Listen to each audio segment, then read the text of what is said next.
Hi friends, welcome back to our YouTube channel. ಎಲ್ಲರೂ ಹೇಗಿದ್ರೆ ಎಲ್ಲರೂ ಚೆನ್ನಾಗಿದ್ದೀರಾ ಅಂದ್ಕೊಳ್ತಾ ಎಲ್ರಿಗೂ ಹನುಮ ಜಯಂತಿಯ ಶುಭಾಶಯಗಳು. ಇವತ್ತು ಹನುಮ ಜಯಂತಿ ಆದ್ದರಿಂದ ಮೊನ್ನೆ ನಾನು ಊರಿಗೆ ಹೋಗಿದ್ದೆ. ಊರಲ್ಲಿ ಒಂದು ಅಕ್ಕ ಮನೆಯದು ಹಸು ಕರು ಹಾಕಿತ್ತು. ಆದರೆ ಇವತ್ತು ಗಿಣ್ ಮಾಡೋಣ ಅಂದ್ಬಿಟ್ಟು ಆ ರೆಸಿಪಿ ನಮ್ಮ ಕಡೆ ಯಾವ ಥರ ಮಾಡ್ತೀವಿ ಅಂತ ತೋರಿಸ್ಕೊಡ್ತೀನಿ ಫ್ರೆಂಡ್ಸ್. ನೋಡೋಣ ಬನ್ನಿ ಯಾವ ಥರ ಅಂತ ಹೇಳ್ಬಿಟ್ಟು. ಮತ್ತು ನಾನಿವಾಗ ಆಫೀಸ್ಗೆ ಆಲ್ರೆಡಿ ರೆಡಿ ಆಗಿಬಿಟ್ಟು ಬೇಗನೆ ಪೂಜೆಗೆಲ್ಲ ರೆಡಿ ಮಾಡಿಕೊಂಡು ಪೂಜೆ ಮಾಡಿ ಮತ್ತು ಗಿಣ್ ಮಾಡೋಣ ಅಂತ ಹೇಳ್ಬಿಟ್ಟು, ಯಾಕಂದರೆ ಪೂಜೆ ಇವತ್ತು ಹನುಮ ಜಯಂತಿ ಆದ್ದರಿಂದ ಹಾಗೆ ಸ್ವಲ್ಪ ನೈವೇದ್ಯಕ್ಕೂ ಆಗುತ್ತೆ ಅಂದ್ಬಿಟ್ಟು ಮಾಡೋಣ ಅಂತ ರೆಡಿ ಮಾಡೋದಕ್ಕೆಲ್ಲ ತೋರಿಸ್ತೀನಿ ಫ್ರೆಂಡ್ಸ್. ಬನ್ನಿ ನೋಡೋಣ ಹೇಗೆ ಮಾಡೋದು ಅಂತ. ಗಿಣ್ಣು ಮಾಡಲು ಮೊದಲನೇದಾಗಿ ಏನೇನು ಬೇಕು ಅಂತ ಹೇಳ್ತೀನಿ ನೋಡಿ. ಅದರಲ್ಲಿ ಫಸ್ಟಿಗೆ ಉರಿಗಡಲೆ ಮತ್ತು ಇಲ್ಲಿ ಏಲಕ್ಕಿನ ಒಂದು 5-6 ಏಲಕ್ಕಿನ ಪುಡಿ ಮಾಡಿಟ್ಕೊಂಡಿದ್ದೀನಿ. ಮತ್ತು ರವೆನ ಸ್ವಲ್ಪ ಕೆಂಪುಗೆ ಉರಿಬೇಕು, ಯಾಕಂದರೆ ಅದು ಸ್ವಲ್ಪ ಇಲ್ಲ ಅದಕ್ಕೆ ಚೆನ್ನಾಗಿ ಹುರಿದ್ರೆ ಅದು ಟೇಸ್ಟ್ ಚೆನ್ನಾಗಿ ಕೊಡುತ್ತೆ. ಮತ್ತು ಒಬ್ಬೊಬ್ಬರು ರವೆ ಯೂಸ್ ಮಾಡ್ತಾರೆ, ಒಬ್ಬೊಬ್ಬರು ಅಕ್ಕಿನ ಯೂಸ್ ಮಾಡ್ತಾರೆ. ಇಲ್ಲಿ ನಾನು 3/4 ಲೀಟ್ರ್ ಹಾಲು ತೊಗೊಂಡಿದ್ದೀನಿ, ಗಿಣ್ಣು ಹಾಲು. ಮತ್ತು ನೋಡಿ, ಇದು ಸ್ವಲ್ಪ ಕಡಲೆ ಬೀಜನ ಹುರ್ಕೊಂಡ್ಬಿಟ್ಟು ತರಿ ಥರ ಸ್ವಲ್ಪ ಮಾಡ್ಕೊಂಡಿದ್ದೀವಿ. ಇದು ಅವಲಕ್ಕಿ ತೊಳೆದಿಟ್ಕೊಂಡಿದ್ದೀನಿ. ಅವಲಕ್ಕಿ ಸ್ವಲ್ಪ, ಮತ್ತು ನೆಕ್ಸ್ಟು ಇದು ಒಣ ಕೊಬ್ಬರಿ ಹಾಕಿದ್ರೆ ಸ್ವಲ್ಪ ಒಂದು ವಾರ ಗಂಟ ಇಟ್ಕೊಂಡು ತಿನ್ಬೋದು. ತೆಂಗಿನಕಾಯಿ ತುರಿನೂ ಹಾಕ್ಕೋತಾರೆ, ಬಟ್ ಅವತ್ತು ಯೂಸ್ ಮಾಡಿಬಿಡ್ಬೇಕು ತಕ್ಷಣಕ್ಕೆ. ಇದು ಕಡಲೆಪುರಿನೂ ನೆನೆಸಿದ್ದೀನಿ. ಕಡಲೆಪುರಿ ಬೇಕಂದರೆ ಹಾಕ್ಕೋಬೋದು, ಆಪ್ಷನಲ್ಲು. ನೋಡಿ, ಇಲ್ಲಿ ಫಸ್ಟು ನಾನು ಹಾಲನ್ನು ಕುದಿಯೋದಕ್ಕೆ ಇಟ್ಬಿಟ್ಟು ಅದಕ್ಕೆ ಬೆಲ್ಲ ಹಾಕಿ ಮತ್ತು ಏಲಕ್ಕಿ ಪೌಡರ್ನ ಹಾಕಿ, ನೆಕ್ಸ್ಟ್ ಇವಾಗ ಅದು ಏನು ಒಂದು ಹಾಗೆ ತಿರುಗಿಸ್ತಾ ಇರಬೇಕು. ಅದು ಏನು ಒಂದು ಕುದಿ ಬರುತ್ತೆ, ಆವಾಗ ನೆನೆಸಿಟ್ಟಿರೋ ಅವಲಕ್ಕಿ ಹಾಕಿ ಹಾಗೆ ಕೈ ಬಿಡದೇ ತಿರುಗಿಸ್ತಾ ಇರಬೇಕು. ನಾನು ಬೆಲ್ಲ ಇಲ್ಲಿ ಸ್ಕಿಪ್ ಆಗಿಬಿಟ್ಟಿದೆ. ಬೆಲ್ಲದ್ದು ಅದು ಎಷ್ಟು ಕ್ವಾಂಟಿಟಿ ಎಷ್ಟು ಹಾಕಿದ್ದೀನಿ ಅಂತ ಹೇಳ್ತೀನಿ, ಬಟ್ ಇಲ್ಲಿ ಎಷ್ಟು ಅದು ಹಾಕಿರೋದು ಕ್ಲಿಪ್ಸ್ ಇಲ್ಲ. ಈಗ ನೆಕ್ಸ್ಟು ಕೊಬ್ಬರಿ ಹಾಕೋತಾ ಇದ್ದೀನಿ ನೋಡಿ ಫ್ರೆಂಡ್ಸ್. ಕೊಬ್ಬರಿ ಹಾಕಿ ಹಾಗೆ ಬಿಡ್ದೇ ತಿರುಗಿಸ್ತಾನೆ ಇರಬೇಕು. ಇಲ್ಲಿ ಕಡಲೆಬೀಜ ತರಿ ಬಾಯಲ್ಲಿ ಸಿಕ್ಕಿದ್ರೆ ಒಂಥರ ಟೇಸ್ಟ್ ಚೆನ್ನಾಗಿ ಕೊಡುತ್ತೆ. ಹಾಗಾಗಿ ಸ್ವಲ್ಪ ಲೈಟಾಗಿ ಒಂದು ದಪ್ಪಗೆ ಮಾಡ್ಕೊಂಡಿದ್ದೀನಿ. ಮತ್ತು ಇದು ಉರಿಗಡಲೆನೂ ಸ್ವಲ್ಪ ಎಲ್ಲ ಒಂದೊಂದು ಕಾಲು kg ಅಷ್ಟು ತೊಗೊಂಡಿದ್ದೆ.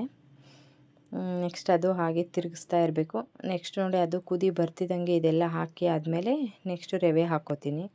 ರವೆ ಯಾಕಂದರೆ ಫಸ್ಟ್ ಅವಲಕ್ಕಿ ಇದು ಪುರಿ ಎಲ್ಲ ಹಾಕ್ಕೊಂಡ್ಬಿಟ್ಟು ಯಾವ ಅದಕ್ಕೆ ಬೇಕೋ ನಮಗೆ ಅದು ಚೆನ್ನಾಗಿ ಇಟ್ಟು ಬೇಯಬೇಕಲ್ವ ರವೆಯಲ್ಲಿ. ರವೆ ಬೆಂದ್ಕೊಂಡ್ಮೇಲೆ ಒಂದು ಅದಕ್ಕೆ ನಾವು ಎಷ್ಟು ಬೇಕೋ ಅಷ್ಟನ್ನು ರವೆ ಹಾಕ್ಕೊಂಡು ಹಂಗೆ ನೋಡಿ ತಿರುಗಿಸ್ತಾ ಇರಬೇಕು. ಅದು ರವೆ ಬೇಯ್ತಾ ನೀರೆಲ್ಲ ಸ್ವಲ್ಪ ಕ್ವಾಂಟಿಟಿ ಕಡಿಮೆ ಆಗುತ್ತೆ ನೋಡಿ, ಈ ಹದಕ್ಕೆ ಬರುತ್ತೆ. ನೆಕ್ಸ್ಟ್ ಅದನ್ನು ಮುದ್ದೆ ಕೊಡಲಿ ಚೆನ್ನಾಗಿ ನಾವು ಮುದ್ದೆ ಹೇಗೆ ನಾದಿ ತಿರುಗ್ತೀವೋ ಆ ಥರ ತಿರುಗ್ಕೋಬೇಕು. ನೆಕ್ಸ್ಟ್ ನಾನಿಲ್ಲಿ ತುಪ್ಪ ಆ್ಯಡ್ ಮಾಡ್ತಾಯಿದ್ದೀನಿ, ಯಾಕಂದರೆ ತುಪ್ಪ ಒಂದು ಒಳ್ಳೆ ಟೇಸ್ಟ್ ಕೊಡುತ್ತೆ. ಬೆಲ್ಲ ಹಾಕೋದನ್ನು ವಿಡಿಯೋದಲ್ಲಿ ನಾನು ತೋರಿಸಿಲ್ಲ. 3/4 kg ಅಂದರೆ 3/4 ಲೀಟ್ರ್ ಹಾಲಿಗೆ 1 kg ಬೆಲ್ಲನ ನಾನು ಯೂಸ್ ಮಾಡಿದ್ದೀನಿ. ಅದು ಯಾಕಂದರೆ ಸ್ವಲ್ಪ ಸ್ವೀಟ್ ಮುಂದೆ ಇದ್ದರೆ ಚೆನ್ನಾಗಿರುತ್ತೆ ಟೇಸ್ಟು, ಹಾಗಾಗಿ ಬೆಲ್ಲ ಒಂದು ಆ್ಯಡ್ ಆಗಿಲ್ಲ. ಅಷ್ಟು 3/4 kgಗೆ 1 kg ಬೆಲ್ಲನ ಯೂಸ್ ಮಾಡಿದ್ದೀನಿ ಫ್ರೆಂಡ್ಸ್. ತುಂಬಾ ಚೆನ್ನಾಗಿತ್ತು, ಟೇಸ್ಟ್ ಮಾತ್ರ ಸಖತ್ತಾಗಿತ್ತು. ನೋಡಿ, ನನ್ನ ಮಗಳು ತಿಂದ್ಬಿಟ್ಟು ಹೇಗಿದೆ ಅಂದ್ಬಿಟ್ಟು ಟೇಸ್ಟ್ನ ಹೇಳ್ತಾಳೆ ನೋಡಿ. ಹಾಯ್, ಸ್ಕೂಲಿಗೆ ರೆಡಿಯಾದ ಮಗಳೇ? ಏನು ಬಿಗ್ನ ಅದು ತಿಂತಾ ಇರೋದು? ಟೇಸ್ಟ್ ಹೇಗಿದೆ? ಸೂಪರಾ? ಹಾಂ, ಹೇಗಿದೆ? ಹಾಂ, ಇಷ್ಟ ಆಯಿತಾ? ನೋಡಿ ಫ್ರೆಂಡ್ಸ್, ನನ್ನ ಮಗಳು ಯಾವತ್ತೂ ತಿಂದಿರಲಿಲ್ಲ. ಏನು ಚೆನ್ನಾಗಿದೆ, ಏನಮ್ಮ ಇದು ಬೆಳಗ್ಗೆ ಘಮ ಅಂತ ಅಂದ್ಬಿಟ್ಟು ತುಂಬ ಇಷ್ಟಪಟ್ಟು ಅವಳೇ ಬೇಕಂತ ಹೇಳ್ಬಿಟ್ಟು ಹಾಕ್ಸ್ಕೊಂಡು ತಿಂತಿದ್ದಾಳೆ. ಹಾಗೆ ಹನುಮ ಜಯಂತಿ ಆದ್ದರಿಂದ ಪೂಜೆಗೆಲ್ಲ ರೆಡಿ ಮಾಡಿ ಗಿಣ್ಣು ಸ್ವಲ್ಪ ನೈವೇದ್ಯಕ್ಕೆ ಇಡಬೇಕು ಅಂತಲೇ ಹೇಳಿಬಿಟ್ಟು ಬೇಗನೆ ಮಾಡಿ ಫಸ್ಟು ನೈವೇದ್ಯಕ್ಕೆ ಇಟ್ಟು ಆಮೇಲೆ ನನ್ನ ಮಗಳಿಗೆ ಹಾಕ್ಕೊಟ್ಬಿಟ್ಟು ಸಂಜೆ, ಯಾಕಂದರೆ ಹನುಮ ಜಯಂತಿ ಇದರಿಂದ ದೇವಸ್ಥಾನಕ್ಕೆ ಹೋಗ್ಬೇಕಿರುತ್ತಲ್ಲ, ಸೊ ಸಂಜೆ ಮಾಡೋದಕ್ಕಾಗಲ್ಲ ಆಫೀಸಿಂದ ಬಂದುಬಿಟ್ಟು ಅಂತ ಹೇಳಿ ಬೆಳಗ್ಗೆನೇ ಮಾಡಿದೆ. ಇವತ್ತು ಹನುಮ ಜಯಂತಿ ಇರೋದ್ರಿಂದ ಇವತ್ತು ಹನುಮಾನ್ ಟೆಂಪಲ್ಗೆ ಹೋಗ್ತಾ ಇದ್ದೀವಿ, ಹೋಗೋಣ. ಡ್ಯೂಟಿ ಮುಗಿಸ್ಕೊಂಡು ಬಂದು ಸಂಜೆ ರೆಡಿ ಆಗಿಬಿಟ್ಟು ನೋಡಿ, ನಾವು ತೋಟಗುಡ್ಡದಲ್ಲಿ ಇರುವಂತಹ ಹನುಮಾನ್ ಟೆಂಪಲ್ಗೆ ಹೊರಡ್ತಾ ಇದ್ದೀವಿ. ಸೊ ತುಂಬಾ ಚೆನ್ನಾಗಿ ಮಾಡ್ತಾರೆ, ವರ್ಷವೂ ಕೂಡ ಅಲ್ಲಿ ತುಂಬಾ ಚೆನ್ನಾಗಿದೆ. ಹೇಗಿದೆ ಅಂತ ನೋಡೋಣ ಬನ್ನಿ ಫ್ರೆಂಡ್ಸ್. ದೇವಸ್ಥಾನದ ಹತ್ರ ಬರೋ ಅಷ್ಟೊತ್ತಿಗೆ 8 o'clock ಆಗಿತ್ತು. ಸ್ವಲ್ಪನೇ ಅಂದರೆ ಅಷ್ಟು ರಶ್ ಇರಲ್ಲ, ಸ್ವಲ್ಪ ಮೀಡಿಯಮ್ ರಶ್ ಇತ್ತು. ಆ ಕ್ಯೂನಲ್ಲೇ ಹೋಗಿ ನಾವು ದರ್ಶನವನ್ನು ಮಾಡಿರ್ತಾರೆ ಅಂತಲೇ ಹೇಳ್ಬೋದು. ಆದರೂ ನಾವು ಹೋಗೋದಷ್ಟರಲ್ಲಿ ಕ್ಯೂ ಅಷ್ಟೊಂದೇನು ಕ್ಯೂ ಇರಲಿಲ್ಲ, ಸ್ವಲ್ಪ ಪರವಾಗಿರಲಿಲ್ಲ, ಕಡಿಮೆನೇ ಇತ್ತು. ಹಾಗಾಗಿ ಹೋಗ್ಬಿಟ್ಟು ಪೂಜೆ ಎಲ್ಲ ಮುಗಿಸ್ಕೊಂಡ್ವಿ. ನೆಕ್ಸ್ಟು ಇಲ್ಲಿ ಕಡೆ ಕೋಟಿಲಿಂಗೇಶ್ವರನ ಇಟ್ಟಿದ್ರು, ಅದನ್ನು ನೋಡಿಕೊಂಡು ನೋಡಾದ್ಮೇಲೆ ಪ್ರಸಾದ ಹೋಗ್ತೀನಿ. ಅದನ್ನು ಮುಗಿಸ್ಕೊಂಡು ಇದೆಲ್ಲ ನೋಡಿ ಲಾಸ್ಟಿಗೆ ಪ್ರಸಾದನ ತೊಗೊಂಡು ಬರ್ತೀವಿ. ಭೀಮ ರೂಪದಲ್ಲಿ ಹಸುರ ಸಂಹಾರೆ ರಾಮಚಂದ್ರಕ್ಕೆ ಕಾಜ ಸಂಹಾರೆ ಲಾಯಕ ಜೀವನ ಲಖನ ಜಿಯಾಯೆ ಶ್ರೀ ರಘುವೀರ ಹರ್ಷಿವರಲಾಯ್ ಜೈ ಹನುಮಾನ ಜ್ಞಾನ ಗುಣ ಸಾಗರ ಜೈ ಕಪೀಶ ತಿಗು.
ಕಣ್ಣಿಗೆ ಪ್ರಿಯವಾದ ಹಣ್ಣನ್ನು ಕೊಯ್ದು ಹಣ್ಣಿನ ಕಣ್ಣಿಗೆ ಪ್ರಿಯವಾದ ಹಣ್ಣನ್ನು ಕೊಯ್ದು ಹಣ್ಣಿನ ನೇವದಲ್ಲಿ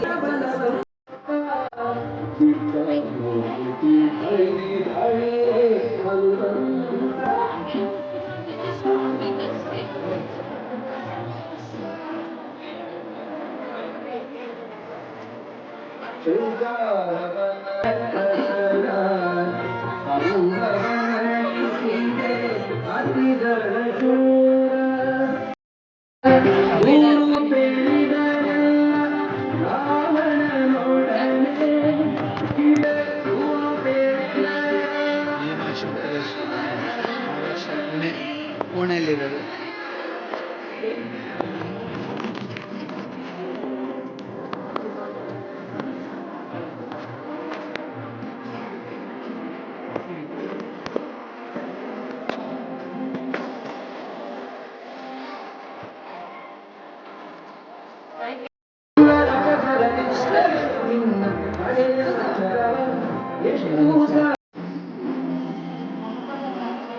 ಪ್ರಶ್ನೆ ಮಾಡಿದ್ರೆ ಮುಂದೆ ಬನ್ನಿ, ಹಾಗೆ ಮುಂದೆ ಬನ್ನಿ.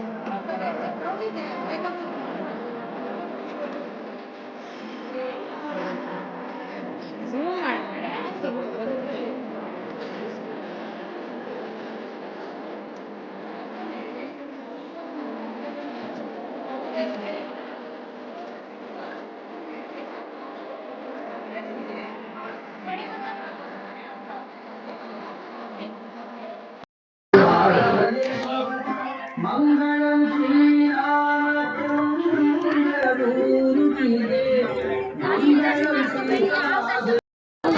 ಮೆಡಿಟೇಷನ್ ಕ್ಲಾಸ್ ಇದು ಬ್ರಹ್ಮಕುಮಾರಿ ಈಶ್ವರಿಯ ಕ್ಲಾಸಿಂದ ಮಾಡ್ತಾ ಇದ್ದೀವಿ. ಇದನ್ನ ನಾವು ಯೋಗ ಮಾಡ್ತಾ ಅಂದರೆ ಮೆಡಿಟೇಷನ್ ಯೋಗ ಅಂತ ಹೇಳ್ತೀವಿ, ರಾಜಯೋಗ ಅಂತ ಹೇಳ್ತೀವಿ. ಅದನ್ನು ಕಲಿಯೋದ್ರಿಂದ ಏನಾಗುತ್ತೆ ಅಂದರೆ ನಮ್ಮ ಮೈಂಡ್ ಫ್ರೆಶ್ ಆಗುತ್ತೆ ಮತ್ತು ನಮಗೆ ಎಷ್ಟು ಗೊಂದಲಗಳಿರುತ್ತಲ್ವ ಆ ಗೊಂದಲಗಳಿಂದ ಮುಕ್ತ ಆಗ್ಬೋದು. ಮೆಡಿಟೇಷನ್ ಮಾಡೋದ್ರಿಂದ ಶಾಂತವಾಗಿ ಒಂದು 10 ನಿಮಿಷ ಮಾಡಿ, ಅರ್ಧ ತಾಸು ಮಾಡಿ, ನಿಮಗೆ ಎಷ್ಟು ಟೈಮ್ ಸಿಗುತ್ತೋ ಅಷ್ಟು ಕುತ್ಕೊಂಡು ಒಂದು 7 ದಿನದ ಕೋರ್ಸ್ ಇರುತ್ತೆ. ಆ ಕೋರ್ಸ್ನ ತೊಗೊಂಡ್ರಿ ಅಂದರೆ ಫ್ರೀನೇ, ದುಡ್ಡೇನು ತೊಗೊಳ್ಳಲ್ಲ. 7 ದಿನ ಕೋರ್ಸ್ ತೊಗೊಂಡ್ರಿ ಅಂದರೆ 7 ಡೇಸ್ ಈ ಸೆಂಟರ್ಸ್ ಇದೆ. ಈಗ ಅಡ್ರೆಸ್ ಕೊಟ್ಟು ತೊಗೊಂಡಿದ್ದೀರಲ್ವಾ, ಅದರಲ್ಲಿ ಅಡ್ರೆಸ್ ಇದೆ, ಫೋನ್ ನಂಬರ್ ಇದೆ. ಟೈಮಿಂಗ್ಸ್ ಅಂದರೆ ನಿಮ್ಗೆ 7 ದಿನ ಕೋರ್ಸಿಗೆ ಮಾತ್ರ ನಿಮ್ಮ ಟೈಮಿಗೆ ಅಡ್ಜಸ್ಟ್ ಮಾಡ್ಕೊಂಡು ಹೇಳ್ಕೊಡ್ತಾರೆ 7 ದಿನ ಮಾತ್ರ. ಅದಾದ ನಂತರ ಬೆಳಗ್ಗೆ ಸಂಜೆ ಕ್ಲಾಸಸ್ ಇರುತ್ತೆ. ನಿಮ್ಗೆ ಅನುಕೂಲ ಯಾವಾಗ, ಬೆಳಗ್ಗೆ ಆದರೆ ಬೆಳಗ್ಗೆ ಬರ್ಬೋದು, ಸಂಜೆ ಆದರೆ ಸಂಜೆ ಬರ್ಬೋದು. 6:30 ಇರುತ್ತೆ ಸಂಜೆ, ಬೆಳಗ್ಗೆ 4 ಗಂಟೆಯಿಂದನೂ ಇರುತ್ತೆ. ಏನೂ ಇಲ್ಲ, ನೀವು ಚಿಕ್ಕ ಮಕ್ಕಳಿಂದ ಹಿಡಿದು ಮುದುಕರು, ವಯಸ್ಸಾದ ಮುದುಕರುವರೆಗೂ ಬರ್ಬೋದು. ಯಾರಿಗೆ ಇಂಥ ವಯಸ್ಸಿನ ಅಂತರ ಇಲ್ಲ, ಮತ್ತೆ ಜಾತಿ ಮತ ಭೇದ ಏನೂ ಇಲ್ಲ. ಬ್ರಹ್ಮಕುಮಾರಿ ಸಮಾಜ ನೋಡಿ ಎಲ್ಲ ಲೇಡೀಸ್ ಇರ್ತಾರೆ, ಜೆಂಟ್ಸ್ ಇರ್ತಾರೆ. ನೀವು ನೋಡಿಲ್ಲ ಅಷ್ಟೇನೆ, ಜೆಂಟ್ಸು ಸಾಕಷ್ಟು ಜನ ಇದ್ದಾರೆ. ಅಂದ್ರೆ ನಿಮಗೆ ಗೊತ್ತಿರಲ್ಲ, ಆದ್ರೆ ಕಾಣಿಸೋದೇನಂದ್ರೆ ಬಿಳಿ ಸೀರೆ ಉಟ್ಕೊಂಡವ್ರು ನಿಮಗೆ ಕಾಣಿಸ್ತಾರೆ. ಅದಕ್ಕೆ ನೀವೇನ್ ಅನ್ಕೊಂತೀರಾ ಬರೀ ಲೇಡೀಸ್ ಅಷ್ಟೇ ಹೋಗ್ತಾರೆ ಅಂತ. ಲೇಡೀಸ್ ಜಾಸ್ತಿ ಇದ್ದಾರೆ ಗೊತ್ತೀನಿ, ಆದ್ರೆ ಜೆಂಟ್ಸು ಇದ್ದಾರೆ. ಯಾಕಂದ್ರೆ ಅವರು ಬೇಕಲ್ವಾ. ಈಗ ಇಷ್ಟೆಲ್ಲ ನಾವು ಪ್ರಿಪ್ರೇಷನ್ ಮಾಡಿದೀವಿ ಅಂದ್ರೆ ಲೇಡೀಸ್ ಅಷ್ಟೇ ಮಾಡಕ್ಕಾಗತ್ತಾ? ಅಣ್ಣಂದ್ರು ಬೇಕು. ಅವ್ರೇನಂದ್ರೆ ತೆರೆ ಹಿಂದೆ ಇರ್ತಾರೆ, ಅವರು ಡ್ಯೂಟಿಗೆ ಹೋಗ್ತಾ ಇರ್ತಾರೆ. ಇವ್ರಂದ್ರೆ ಪೂರ್ತಿ ಇಲ್ಲೇ ಸಮರ್ಪಿತ ಆಗಿ ಕೆಲಸ ಮಾಡ್ತಾರೆ. ಅವರು ಅಣ್ಣಂದ್ರೆ ಏನು, ಅವರು ಕೆಲವೊಬ್ರು ಸಮರ್ಪಿತ ಆಗಿ ಇಲ್ಲೇ ಸೇವೆ ಮಾಡ್ತಾರೆ, ಕೆಲವೊಬ್ರು ಡ್ಯೂಟಿಗೆ ಹೋಗ್ಬಿಟ್ಟು ಅವ್ರ ಮನೇನ ಸಂಭಾಲನೆ ಮಾಡ್ಕೊಂಡು ಆ ತರ ಮಾಡ್ತಿರ್ತಾರೆ. ಅದಕ್ಕೆ ನಿಮಗೆ ಗೊತ್ತಾಗಲ್ಲ ಅಷ್ಟೇ ಅಲ್ವಾ. ಮತ್ತೆ ಅಣ್ಣಂದ್ರು ದುಡಿಬೇಕಲ್ವಾ, ಹಾಗಾಗಿ ಅವ್ರು ಕಾಣಿಸಲ್ಲ. ಅವ್ರು ಕಲರ್ ಡ್ರೆಸ್ ಹಾಕೊಂಡು ಡ್ಯೂಟಿಗೆ ಹೋಗ್ತಾರೆ, ಮತ್ತೆ ಬಂದು ಇಲ್ಲಿ ವೈಟ್ ಡ್ರೆಸ್ ಹಾಕೊಂಡು ಸೇವೆನೂ ಮಾಡ್ತಾರೆ. ನೀವು ಕೋರ್ಸ್ ತಗೊಂಡ್ರಿ ಅಂದ್ರೆ 7 ಡೇಸ್ ಕೋರ್ಸ್ ತಗೊಂಡ್ರೆ ಆರಾಮಾಗಿ ಮನೆಯಲ್ಲೂ ಎಲ್ಲರೂ ಗೃಹಸ್ಥರು ಮಾಡ್ಬೋದು. ಬ್ರಹ್ಮಕುಮಾರಿಸಿಗೆ ಹೋದ ತಕ್ಷಣ ನಾವು ವೈಟ್ ಡ್ರೆಸ್ ಹಾಕೋಬೇಕು ಆ ಥರ ಏನು ಕಂಡೀಷನ್ಸ್ ಏನಿಲ್ಲ. ಬನ್ನಿ ಆರಾಮಾಗಿ ಭಗವಂತನ ಏನಂದ್ರೆ ಕನೆಕ್ಷನ್, ಭಗವಂತನಿಗೆ ಡೈರೆಕ್ಟ್ ಕನೆಕ್ಟ್. ಈಗ ನಾವು ಯಾರ ಹತ್ರನೂ ಹೋಗಿ ನಮ್ಮ ಕಷ್ಟ ಸುಖ ಹೇಳ್ಕೊಂಡ್ರೆ ಏನು ಪರಿಹಾರ ಆಗಲ್ಲ. ಅದನ್ನೇ ಭಗವಂತನ ಹತ್ರ ಹೇಳ್ಕೊಂಡ್ವಿ ಅಂದ್ರೆ ಅದರಿಂದ ನಮ್ಗೆ ಪರಿಹಾರ ಸಿಗುತ್ತೆ. ಅದರಿಂದ ನಾವು ಮುಂದೆ ಆ ಕಷ್ಟದಿಂದ ಸಮಸ್ಯೆಯಿಂದ ಹೊರ ಬರ್ಬೋದು. ಅದನ್ನೇ ಹೇಳ್ಕೊಡ್ತೀವಿ. ಇಲ್ಲಿ ಡೀಟೇಲ್ ಆಗಿ ಹೇಳಕ್ಕಾಗಲ್ಲ, ಅದಕ್ಕೆ ಈಗ ಸಿಂಪಲ್ ಆಗಿ ನಿಮಗೆ ಹೇಳ್ತಾ ಇದ್ದೀವಿ. 1 ಅವರ್ ಅರ್ಧ ಗಂಟೆ ನಿಮಗೆ ಟೈಮಿಂಗ್ 3/4 ಗಂಟೆ ಇದ್ರೆ ಅಷ್ಟೇ ಹೇಳ್ಕೊಡ್ತೀವಿ. ಮಧ್ಯಾಹ್ನ ನಿಮಗೆ ಫ್ರೀ ಇದ್ರೆ ಅವಾಗೂ ಬರ್ಬೋದು. ಈ ಫೋನ್ ನಂಬರ್ ಇದೆ ಅಲ್ವಾ, ಫೋನ್ ನಂಬರ್ ಮಾಡ್ಕೊಂಡು ಬಂದ್ರೆ ಒಬ್ಬರೇ ಬಂದು ಕೋರ್ಸ್ ಮಾಡ್ಬೋದು. ಕೋರ್ಸ್ ಕಂಪ್ಲೀಟ್ ಮಾಡಿದ್ಮೇಲೆ ಬೆಳಗ್ಗೆ ಸಂಜೆ ನಿಮ್ಗೆ ಯಾವಾಗ ಅನುಕೂಲ ಆಗುತ್ತೆ ಬಂದು ಮಾಡ್ಬೋದು, ಮೆಡಿಟೇಷನ್ ಮಾಡ್ಬೋದು. ಮೆಡಿಟೇಷನ್ ಹೆಂಗ್ ಮಾಡೋದು ಅನ್ನೋದನ್ನ ಹೇಳ್ಕೊಡ್ತೀವಿ. ಅದನ್ನ ಹೇಳ್ಕೊಟ್ಮೇಲೆ ನೀವು ಮಾಡ್ಬೋದು, ಮನೆಯಲ್ಲೂ ಮಾಡ್ಕೋಬಹುದು. ನಿಮಗೆ ಯಾವಾಗ ಟೈಮ್ ಸಿಗುತ್ತೆ ಅವಾಗ ಸೆಂಟರಿಗೂ ಬರ್ಬೋದು. ನಿಮಗೆ ಅನುಕೂಲ ನಿಮ್ಮ ಮನೆ ಎಲ್ಲಿ ಬರುತ್ತೆ, ಇಲ್ಲ ಅಂದ್ರೆ ಇಲ್ಲೇ ಸಂಜೆ ಮನುಷ್ಯ ಆತ್ಮ ಈಗ ಬೇವಿನ ಬೀಜ ಹಾಕಿದ್ರೆ ಬೇವಿನ ಸಸ್ಯನೇ ಹುಟ್ಟುತ್ತೆ. ನಾನು ಆತ್ಮ ಮನುಷ್ಯ ಆತ್ಮ ಆಗಿದ್ದೀನಿ ಅಂದಾಗ ಮನುಷ್ಯನಾಗಿ ಜನ್ಮ ತಗೊಂತೀವಿ. ಯಾವುದೇ ಪ್ರಾಣಿ ಪಕ್ಷಿಯಾಗಿ ತಗೊಳಲ್ಲ. ಈಗ ಆರಂಭಿಸಿಯಾಗಿ ಹೋಗಿ ನೋಡಿ, ಆ ಬೀಜ ಏನಿದೆ, ಮಾವಿನ ಬೀಜ ಹಾಕಿದ್ರೆ ಮಾವಿನ ಸಸಿನೇ ಬರುವಂಥದ್ದು. ನಾವದು ನಿಮ್ಮಪ್ಪ ಯಾರು ಅಂದ್ರೆ ಇದನ್ನ ಕೇಳಿ ಒಬ್ರು